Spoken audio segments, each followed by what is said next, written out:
আসসালামু আলাইকুম বন্ধুরা, সবাই কেমন আছেন? আলহামদুলিল্লাহ আমি অনেক ভালো আছি।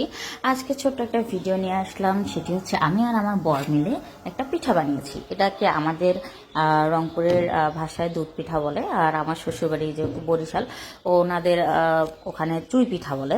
আবার অনেক জায়গাতে সামাই পিঠাও বলে, তো আবার চুটকি পিঠাও বলে আর কি কিছু কিছু জায়গায়। তো অনেকে ভাবে আমি সারাদিন ফেসবুকে ঘোরাঘুরি করি জন্য আমি মনে হয় কোনো কিছুই পারি না। আসলে তা না, আমি অনেক কিছুই পারি। পারি না এমন না, পারি না, অনেক কিছুও পারি না, কিন্তু আলহামদুলিল্লাহ ছোট ছোট জিনিস যেগুলো বেসিক জিনিস এগুলো অবশ্যই আমি পারি। তাই আমি চেষ্টা করি সব কিছু বানানোর, কিন্তু আমার সময় সাপেক্ষে হওয়ার জন্য আমি পারি না অনেক কিছুই করতে। ইচ্ছা থাকা সত্ত্বেও করা হয় না। তো আজকে আমরা এই দুধ পিঠাটা বানিয়েছিলাম, আর এই পিঠাটা আমার অনেক পছন্দের, আমার বরেরও অনেক ভালো লাগে।